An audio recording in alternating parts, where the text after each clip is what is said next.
वर्षानंतर भेट. आम्ही 2006 पासूनच्या मैत्रिणी आणि आता 2026 आलं तरी आम्ही अजून मैत्रिणी बरं का.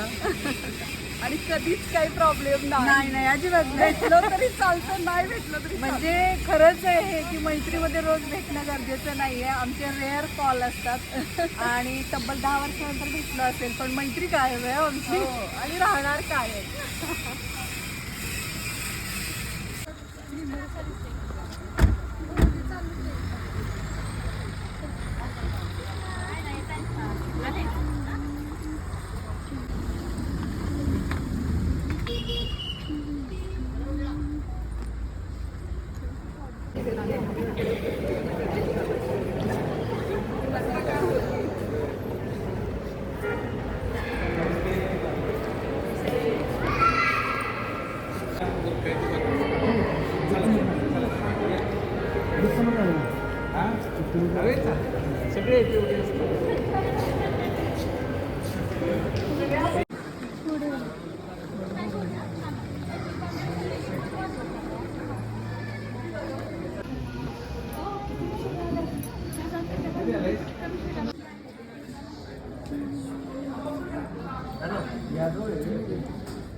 मी रोज रात्री आवर्जून वेळ काढून तुमचं पाहत असते.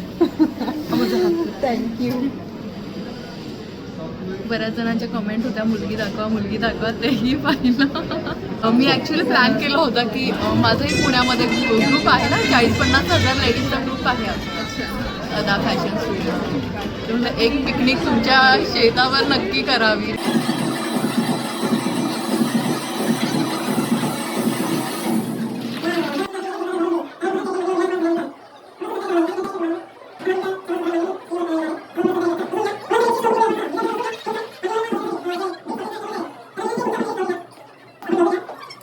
स्त्रीचा सन्मान म्हणजे देवीचा सन्मान.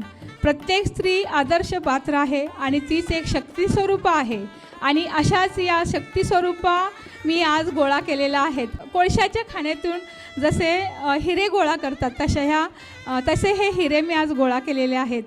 समाजात काम तर सारे करत असतात पण समाजासाठी आपलं योगदान देणाऱ्या ह्या देवींची निवड करून त्यांना पुरस्कार देऊन त्यांची पूजा करण्याचा योग मला लाभला. आज या कार्यक्रमासाठी आपल्या कार्यक्रमाचे प्रमुख पाहुणे श्री शिवाजीराव साळुंके प्राध्यापक आहेत, हे पुण्यावरून आलेले आहेत. तसेच भानुप्रताप बर्गे हे डेप्युटी कलेक्टर आहेत आणि आता ते नागपूरला त्यांची पोस्टिंग आहेत आणि नागपूरवरून आपल्या कार्यक्रमासाठी विमानाने खास आपल्या कराडला आलेले आहेत. हे आपले सर्वांचे लाडके माजी आमदार आनंदराव पाटील आज आपल्याला पाहुणे म्हणून लाभलेले आहेत. आणि आज आपल्या कार्यक्रमाचे प्रमुख अध्यक्ष राजेंद्रसिंह यादव जे आपले कराड नगरीचे नवनिर्वाचित नगराध्यक्ष आहेत आणि त्यांच्या पत्नी ऋग्वेदिका हे आज आपल्याला प्रमुख पाहुण्या म्हणून लाभलेल्या आहेत. तसेच कराडवरून आपल्याला नीलमताई शेलार ह्या सेलिब्रिटी लाभलेल्या आहेत आणि त्यांचा अदा द फॅशन स्टुडिओ हा पुण्यामध्ये आहे आणि खूप महिलांसाठी त्यांची मोठी कार्यशाळा आहे. खूप मोठ्या प्रमाणात त्यांचं कार्य आहे. तसेच आदरणीय कोळी सर हे आपल्याला इथे शिक्षक संघाचे चेअरमन आहेत, तेही आपल्याला प्रमुख पाहुणे म्हणून लाभलेले आहेत. तसेच सागरदादा बर्गे हे अगदी मला नेहमीच भावासारखे सपोर्ट करत असतात आणि आज ते आपल्याला प्रमुख पाहुणे म्हणून लाभलेले आहेत. तसेच कराड नगरीच्या नगरसेविका कीर्तिका विभूते ह्याही आज आपल्याला प्रमुख पाहुण्या म्हणून उपस्थित आहेत. तसेच सभापती बालकल्याण सभापती रुपालीताई माने ह्याही आज आपल्याला प्रमुख पाहुणे लाभलेले आहेत. आपल्या रोहिणीताई माजी नगराध्यक्षा ह्याही आज आपल्याला पाहुणे म्हणून लाभलेले आहेत. आणि सगळ्यांच्या ह्याच्यामध्ये आपल्या खास महिलांचा काय म्हणतो आदर्श सौ समताताई घोरपडे आज आपल्याला प्रमुख पाहुण्या म्हणून लाभलेले आहेत.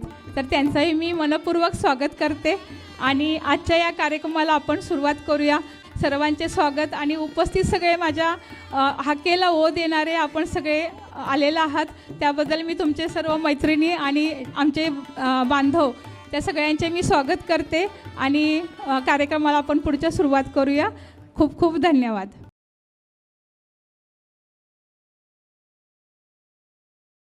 पुढील पुरस्कार प्राप्त सन्माननीय रोहिणी शंकर साळुंखे, कृषी पुरस्काराने त्यांना सन्मानित करण्यात येत आहे. एक प्रगतशील शेतकरी म्हणून त्यांचा नामोल्लेख औरजोण केला जातो.